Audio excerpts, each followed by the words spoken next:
Nah, malam hari ini kita akan kembali membicarakan seputar doa, kehidupan berdoa orang Kristen. Seperti kita ketahui bahwa kita orang Kristen, hidup kita tidak akan pernah lepas dari berdoa. Kita berdoa kepada Tuhan bukan saja karena kita memerlukan atau membutuhkan sesuatu daripadanya. Bukan hanya karena kita membutuhkan pertolongan daripada Tuhan. Tetapi juga karena kita patuh kepada perintahnya. Berdoa merupakan perintah Tuhan. Di dalam 1 Tesalonika 5 ayat 17 dikatakan, tetaplah berdoa. Jadi berdoa merupakan perintah Tuhan kepada kita, orang Kristen. Dan di dalam berdoa tentu saja kita selalu ingin agar setiap seruan kita bisa dijawab oleh Tuhan. Kita ingin setiap doa-doa permohonan yang kita sampaikan itu akan terjawab sesuai dengan keinginan kita, tentunya juga sesuai dengan kehendak Tuhan. Namun kita juga perlu ingat bahwa di dalam berdoa ada aspek-aspek yang perlu kita perhatikan. Contohnya, pertama, berdoa kepada Tuhan harus didasari oleh sebuah hubungan atau relasi. Kita harus menjadi seorang yang percaya, seorang yang sungguh-sungguh mengenal Tuhan. Ada hubungan antara kita dengan Tuhan, sehingga kita memiliki akses, jalan untuk berdoa kepadanya, untuk meminta sesuatu daripadanya. Selain itu juga kita harus memperhatikan kehidupan kita sebagai seorang Kristen. Kita harus hidup dalam kebenaran, hidup di dalam kepatuhan akan perintah Tuhan. Karena pemazmur juga mengatakan bahwa ketika ada niat jahat di dalam hati kita, maka Tuhan tidak akan mendengarkan seruan kita. Itu aspek yang kedua. Kemudian aspek yang lain adalah kita juga harus meminta atau berdoa dengan iman. Kita harus yakin dan percaya bahwa setiap hal yang kita minta akan diberikan oleh Tuhan, akan kita dapatkan sesuai dengan kehendak Tuhan. Kemudian kita juga harus sadar bahwa setiap permintaan kita, permohonan kita harus sesuai dengan kehendak dan ketetapan Tuhan. Nah, ini adalah aspek-aspek dari berdoa yang harus kita perhatikan.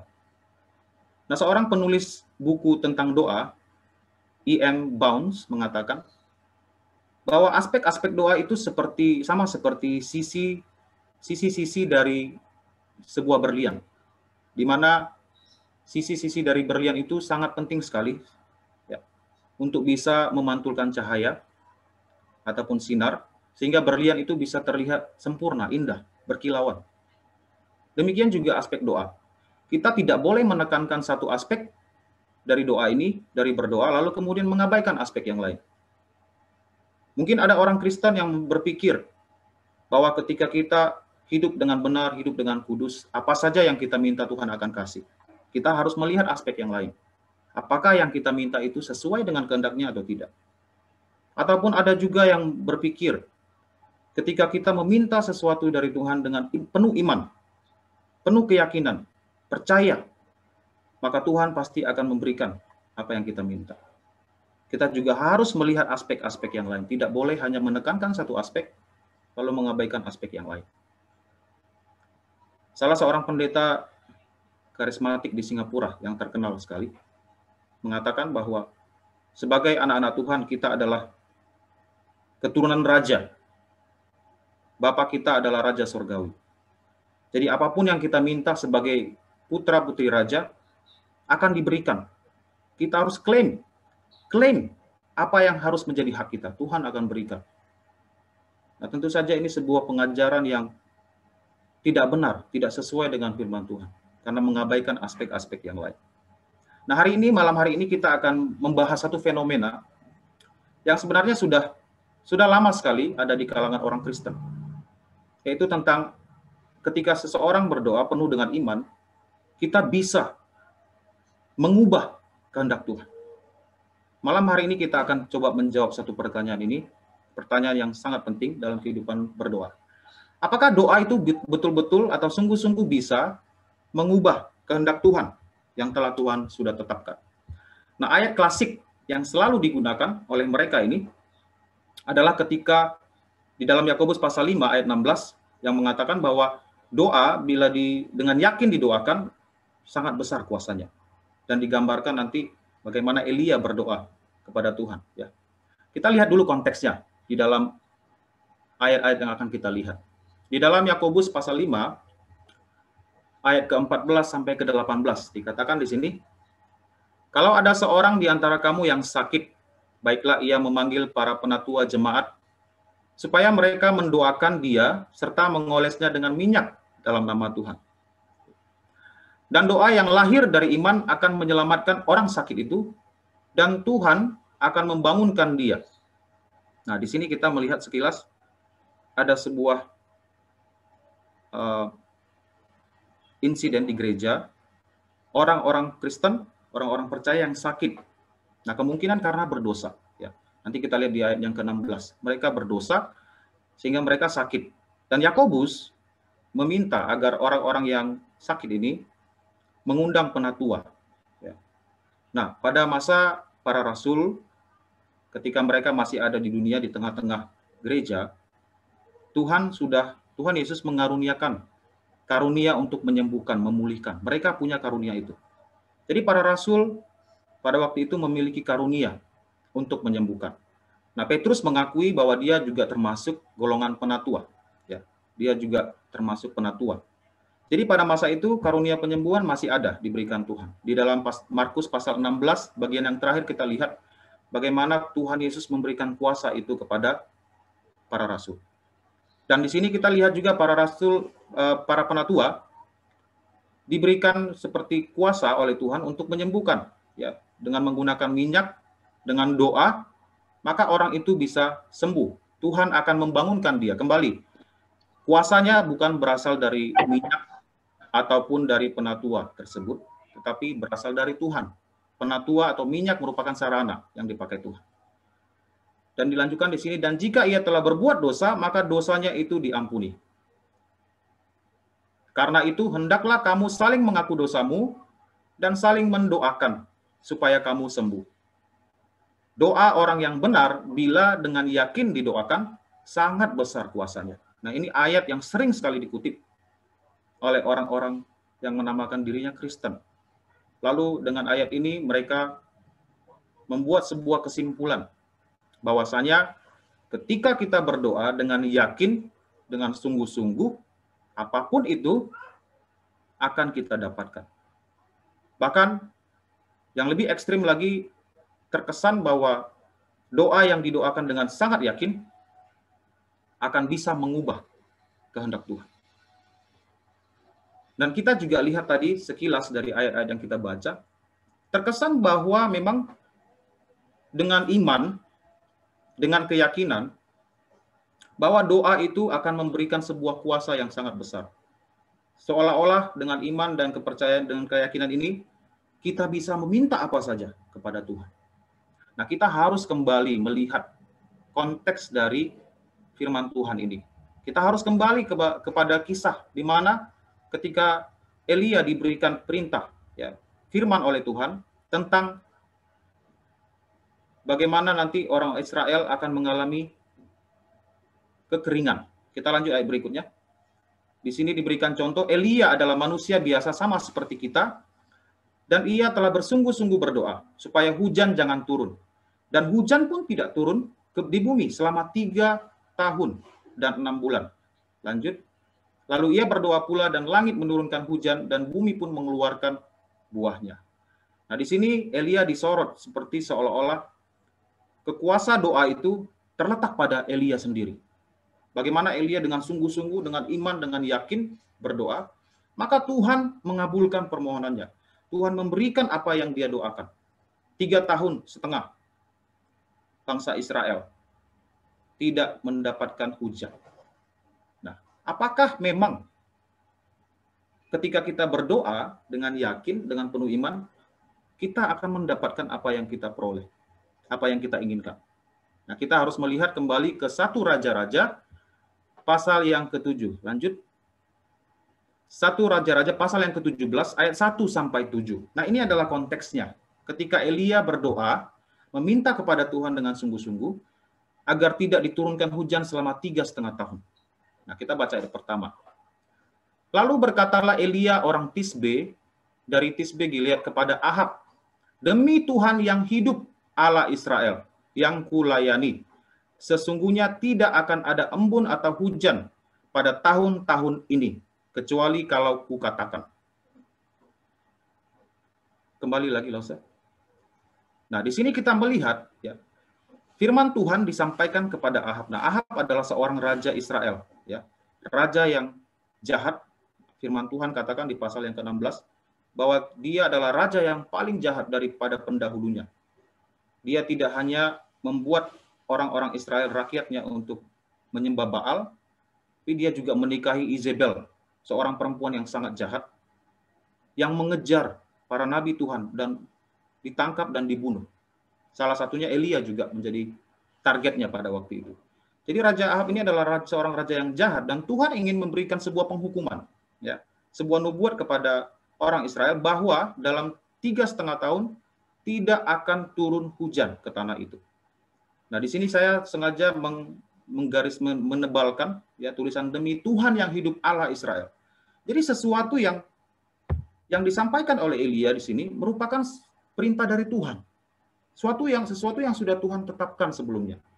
Artinya ketika sebelum Elia berdoa bahwa 3,5 tahun tidak akan turun hujan, sesungguhnya Tuhan sudah sampaikan kepada Elia tentang hal itu. Jadi bukan tiba-tiba Elia berdoa meminta supaya hujan jangan turun selama 3,5 tahun, lalu Tuhan kabulkan demi begitu saja, tanpa perencanaan Tuhan. Tidak sama sekali. Tuhan sudah tetapkan. Tuhan sudah rencanakan. Dengan kata lain, ketika Elia meminta itu, dia sudah tahu bahwa itulah kehendak Tuhan bagi orang Israel pada waktu itu, bahwa 3,5 tahun tidak akan turun hujan sama sekali. Jadi doa Elia itu selaras dengan sesuatu yang Tuhan tetapkan, selaras dengan kehendak Tuhan. Nah, kalau kita lihat ayat berikutnya, bagaimana Tuhan mengantisipasi ini. Tuhan sudah tahu dia akan melakukannya, dia menyuruh, kemudian datanglah firman Tuhan kepadanya, kepada Elia. Pergilah dari sini, berjalanlah ke timur, dan bersembunyilah di tepi sungai Kerib, di sebelah timur sungai Yordan. Lanjut, engkau dapat minum dari sungai itu, dan burung-burung gagak telah kuperintahkan untuk memberi makan engkau di sana. Lalu ia pergi, dan ia melakukan seperti yang difirmankan Tuhan.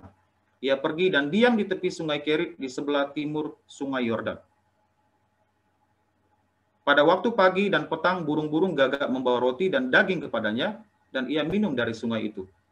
Terakhir, tetapi sesudah beberapa waktu sungai itu menjadi kering, sebab hujan tiada turun di negeri itu. Nah, nanti setelah ini kalau kita baca ayat selanjutnya, bagaimana Tuhan menyuruh Elia pergi ke Sarfat, menemui seorang janda. Janda itulah yang akan menolong Elia untuk mencukupkan seluruh kebutuhan Elia selama masa kekeringan itu. Jadi sesuatu yang sudah Tuhan prediksi, sesuatu yang Tuhan sudah rencanakan. Bukan karena Elia berdoa dengan sungguh-sungguh, seolah-olah memaksa Tuhan untuk melakukan kehendak Elia. Tetapi Tuhan sudah menetapkan bahwasanya memang akan terjadi kekeringan selama 3,5 tahun. Nah, inilah konteksnya. Kenapa dikatakan di situ Elia berdoa dengan sungguh-sungguh? Dia berdoa dengan sungguh-sungguh, dia meminta kepada Tuhan karena dia tahu bahwa itulah kehendak Tuhan yang akan terjadi. Nah, selain itu kita juga harus perhatikan makna kata dari frase 1 Yakobus pasal 5 ayat 16 tadi. Kita lanjut. Nah, di sini dikatakan, ya, bila dengan yakin didoakan, doa orang benar, orang yang benar, bila dengan yakin didoakan, sangat besar kuasanya. Nah, kita harus melihat kembali makna yang sebenarnya di sini. Apa yang dimaksud dengan bila yakin didoakan? Apakah ini berbicara semata-mata tentang iman? Keyakinan dalam hati kita bahwa apa yang saya minta, apa yang saya inginkan, Tuhan pasti berikan ketika saya betul-betul percaya akan hal itu. Apakah itu yang dimaksud dalam ayat ini? Nah, kita lihat arti dari frase ini di dalam bahasa aslinya. Nah, di sini dikatakan doa yang bila dengan yakin didoakan sangat besar kuasanya. Nah, kata dengan yakin didoakan di sini itu berasal dari bahasa Yunani, yaitu energeo. Terdiri dari dua kata, yaitu kata en dan ergon. En artinya in atau di dalam. Ergon artinya bekerja. Ya. Dari sinilah kita dapat kata energi. energi atau energetik. Dari sinilah kita dapat kata itu. Jadi sebuah kuasa, ada sebuah kekuatan di dalam diri seorang yang berdoa itu. Tentu saja ini bukan berbicara tentang kekuatan orang tersebut, orang yang berdoa. Nah, ini bisa kita pahami ketika kita kembali melihat Roma pasal 8 ayat 26.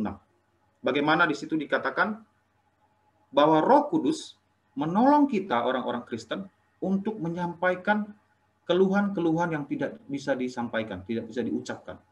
Roh Kudus dengan kuasanya membantu kita untuk berdoa sesuai dengan kehendak Tuhan.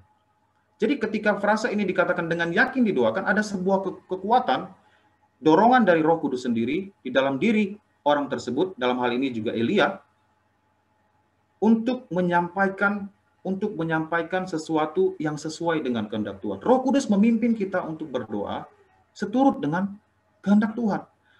Tentu saja ketika kita berdoa, kita butuh iman, ya Bapak Ibu. Saya tidak bilang bahwa iman itu tidak dibutuhkan. Tetapi dalam konteks ini, Yakobus sedang menekankan bahwa doa itu harus disertai dengan kuasa Roh Kudus yang akan menuntun kita berdoa seturut dengan kehendak Tuhan. Nah, ketika kita berdoa sesuai dengan kehendak Tuhan, maka doa itu akan efektif, akan sangat besar kuasanya. Kenapa? Karena itu sesuai dengan kehendak Tuhan, dan kita juga berdoa selaras dengan kehendak Tuhan ini. Nah, itu sebabnya ketika frasa ini dipakai dengan yakin didoakan, ini tidak semata-mata bicara sepenuhnya tentang iman, keyakinan dalam hati kita bahwa kita akan mendapatkan apa yang kita mau. Nah, satu ayat terakhir saya ingin kita lihat, lanjut. Nah, di dalam Mazmur 135 ayat 6 dikatakan, Tuhan melakukan apa yang dikehendakinya, di langit dan di bumi, di laut dan di segenap samudera raya. Kita harus tahu betul, harus yakin dan percaya bahwa segala sesuatu yang terjadi itu harus sesuai dengan kehendak Tuhan. Bukan kehendak manusia. Tuhan hanya melakukan apa yang Dia kehendaki, apa yang sudah Dia tetapkan. Nah, ketika kita berdoa, kita tidak sedang mencoba untuk mengubah haluan dari kehendak Tuhan ini. Tidak ada satu orang pun di dunia ini, siapapun dia, bahkan Musa sekalipun, tidak bisa mengubah kehendak Tuhan.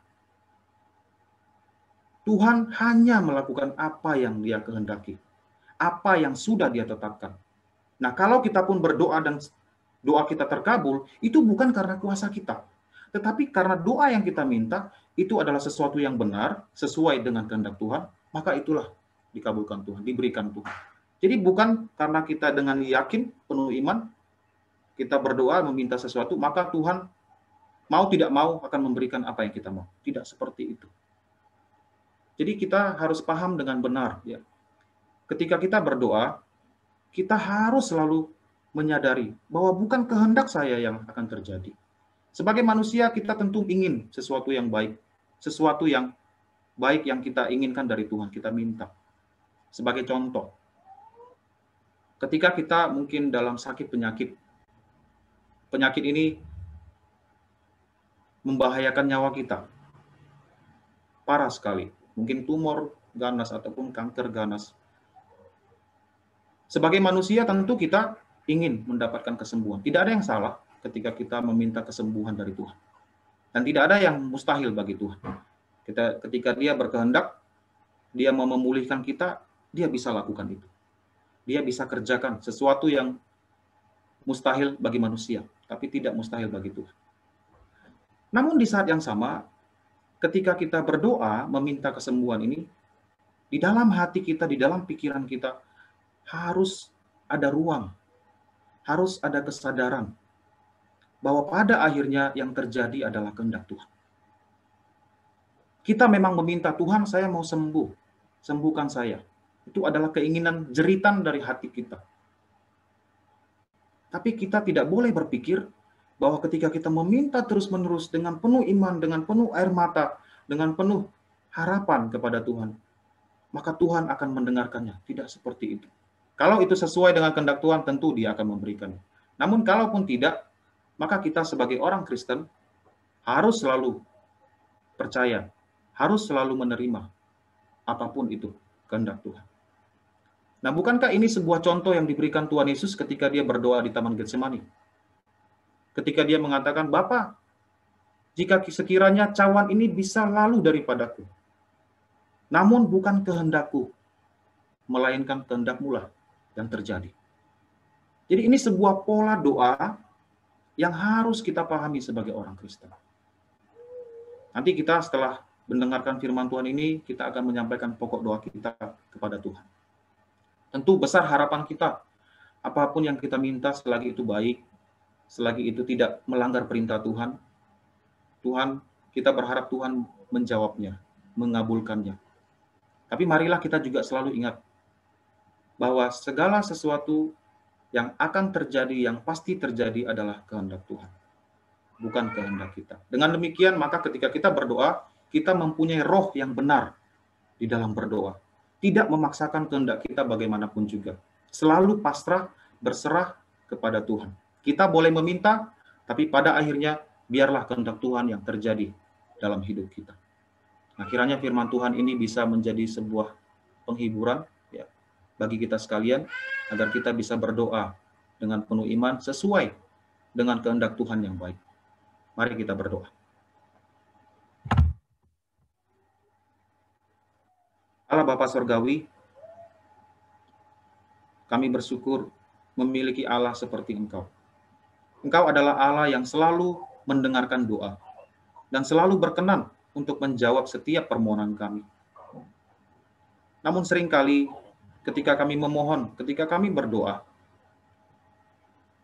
kami tidak memohon seperti yang Tuhan kehendaki. Seringkali kami memaksakan kehendak kami kepadamu. Ampunilah kami Bapa jika kami masih berdoa seperti itu. Ajari kami memiliki roh yang benar di dalam berdoa. Apapun yang kami minta, apapun yang kami inginkan daripadamu, biarlah pada akhirnya yang terjadi adalah kehendak Tuhan. Kami berdoa untuk masing-masing kami yang saat ini mungkin memiliki pergumulan pribadi. Tolonglah kami supaya kami bisa memiliki roh yang rela untuk menerima kehendak Tuhan di dalam hidup kami masing-masing. Sehingga kami bisa menjadi orang-orang Kristen yang selalu memperkenankan hati Tuhan. Berkati kami sekalian nanti ketika kami masuk di dalam jam doa, ajari kami untuk berdoa sesuai dengan kehendak-Mu. Di dalam nama Tuhan Yesus, kami berdoa dan bersyukur. Amin.